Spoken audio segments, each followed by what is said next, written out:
Salam, hörmətli tamaşaçılar, hər birinizi xoş gördük. OTV-nin xüsusi gündəmindəsiniz. OTV-nin xüsusi gündəminin bu dəfəki qonağı Novella xanım Cəfəroğludur. Novella xanımla bu dəfə İranda baş verən hadisələr, ondan sonraki proseslər barədə danışacağıq. Novella xanım, xoş gördük. Mən sizə xoş gördüm. Novella xanım, 1989-cu ilin dekabr ayının 31-də Sovet-İran sərhəddini hər iki Güneyli və Quzeyli Azərbaycanlılar dağıtdılar. Sizcə o vaxt birləşmək üçün, Güney və Quzeyin birləşməsi üçün nələr çatışmadı?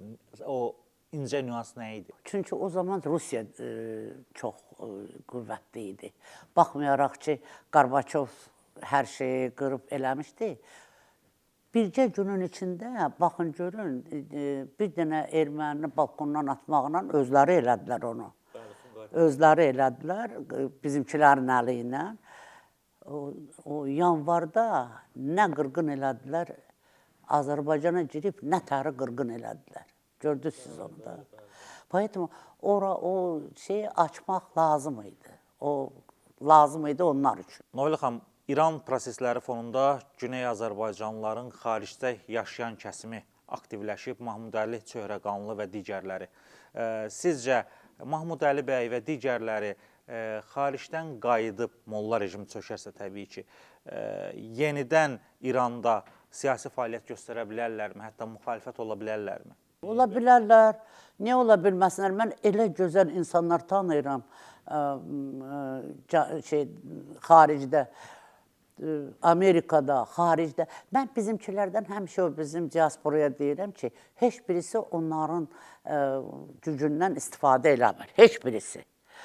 Elə gözəl Almaniyada professorlar, Güney Azərbaycanın professorları, Amerikada, Güney Azərbaycanın, məsələn, cavan qızdır, mən istəyərdim siz ondan bir intervyu götürərsiniz, Sevinç Süleymani, elə gözəl, Amerika onu əlində saxlayır, o qədər gözəl, o Güney Azərbaycanı tanıyır, Güney Azərbaycandan cavan qızdır ha. Onların şeyləri, adamları var da ona informasiya verirlər. O qədər gözəl, ağıllı uşaqdır. Burada Medinstitutu qutardı, getdi Amerikada, girdi Politiski instituta, siyasi instituta, indi siyasətçidir. O qədər gözəl şərhlər verir, o qədər gözəl sözlər danışır. Bax, bizim diaspora o Güney Azərbaycandan istifadə eləmir. Nə Almaniyada, nə orada. O qədər orada Güney Azərbaycanı tanıyan, bilən professorlar, alimlər, yazıçılar, jurnalistlər vardı. Onlardan istifadə edə bilmirlər. Çox gözəl insanlardır. Hamısıyla da mən YouTube-la danışıram, WhatsApp-la danışıram. O qədər onların sözləri vardı Güney Azərbaycanla. Novella xanım, ola bilərmi ki, proseslərin hazırki gedişatında Kürd dövləti qurulsun İran ərazisində, ancaq Güney Azərbaycanın heç muxtariyyətinə də icazə verilməsin? Belə bir şey mümkün ola bilərmi? Ola bilməsə elə şey, yəni onu istəyənlər vardı, xaricdən istəyənlər vardı, onu bilirik. Siz, mən də bilirəm, siz də bilirsiniz. Mən hesab edirəm, belə Stalinin vaxtında biz Güney Azərbaycanı birləşdirə bilərdik. O zaman çox interesli, Churchill, Roosevelt, Stalin orada olanda mənim bir qohumum, papamın xalası oldu. Orada onların qorumasındaydı. Onda bu söhbət olanda ki, belə, Stalin o zaman istəmirdi Azərbaycan böyüsün. Amma özünə qatmaq üçün İranı istəyirdi özünə qatsın. O zaman var idi hələ şey. Amma Churchill-lə Roosevelt dedi, hələ tezdir, lazım deyil. Yəni o zaman da biz birləşə bilərdik. Hətta işlər də görülmüşdü. İşlər də görülmüşdü.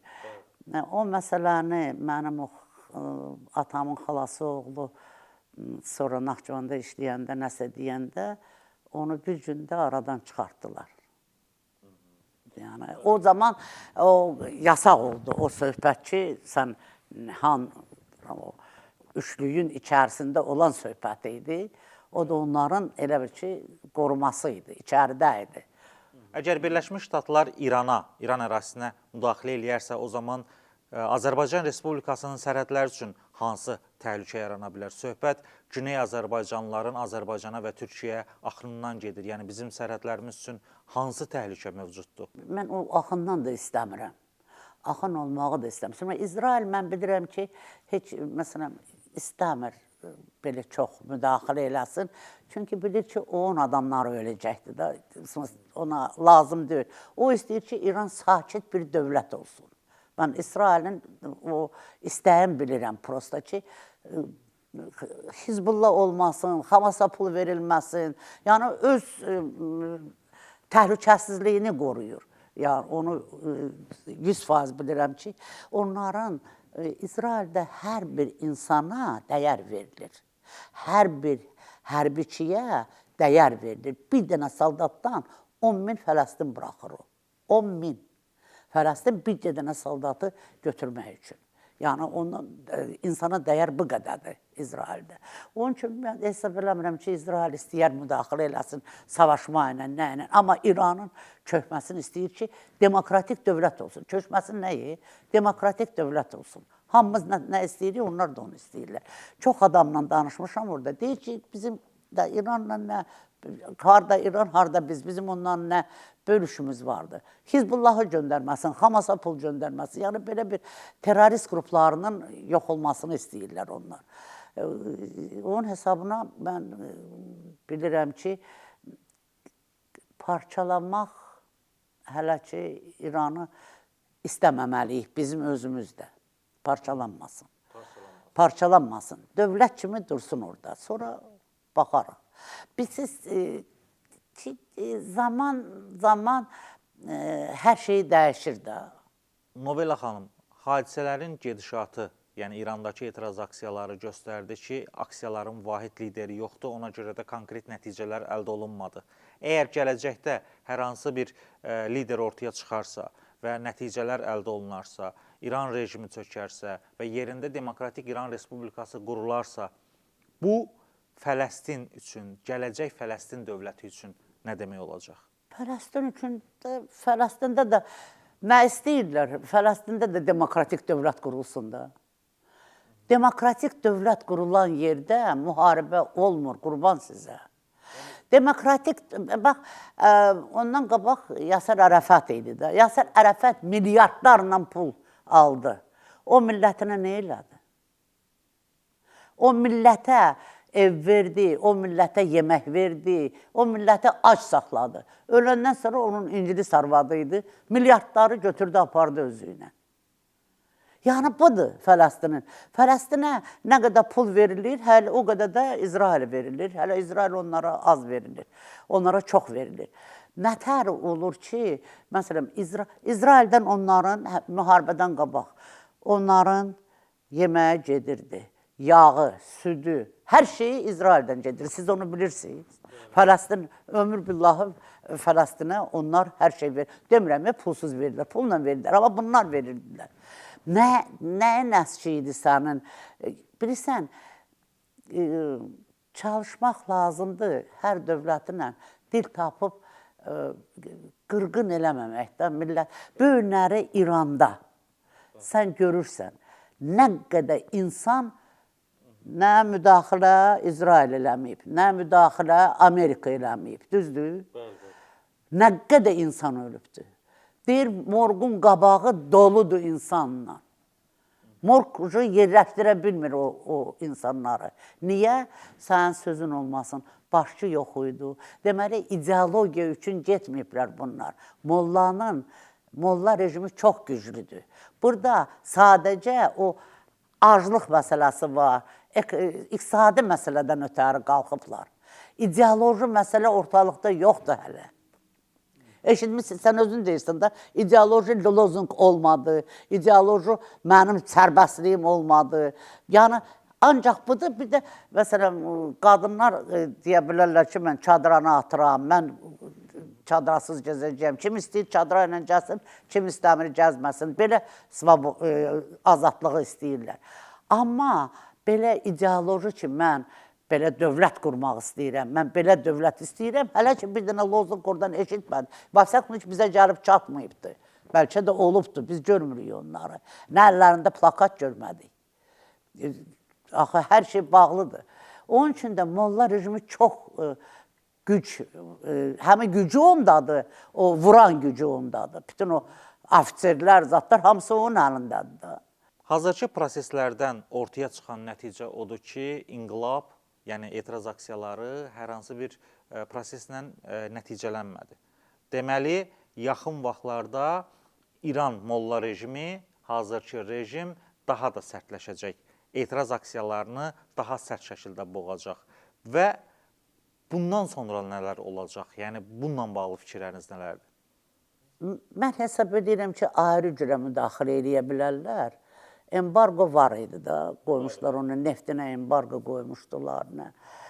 Ayrı cürə də eləmək olar. İndi onlar yəqin ki, fikirləşəcəklər nə cür. Yəqin ki. Çünki molla rejimini saxlamayacaqlar. Mən o günləri birində dedim, Maduro evdə idi, Xomeneyi yerin altındadır, onu nətər çıxardacaqlar. Dedim, lazım olanda yerin üstündən, altından da çıxardırlar.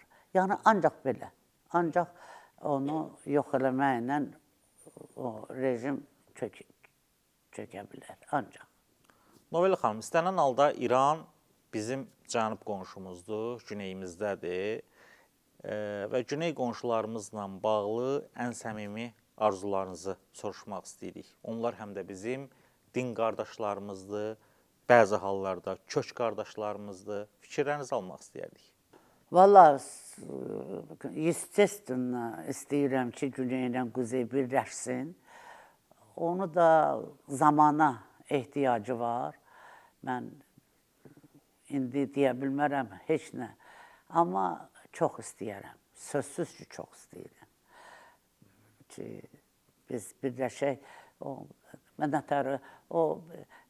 Mənim inamım bizim prezidentədir. O 44 gündə nətəri Qarabağı aldı, verdi bizə. Bəlkə də indi biraz 5 ildən sonra, 6 ildən sonra onu da qaytaracaq sizlərə. Mən görməsəm də siz görəsiniz. İnşallah görərik. Amma olacaq. Novel xanım, Güney Azərbaycanla Quzey Azərbaycan birləşərsə, ilk gedəcəyiniz yer güneydə haralar olacaq? Ərdəbil. Atamın yeri. Təbriz, Ərdəbil, Təbriz. Ən çox istədiyim yer. Novel xanım, dəyərli vaxtınızı bizim üçün ayırdığınıza görə sizə səmimi qəlbdən təşəkkür edirəm. Çox sağ olun.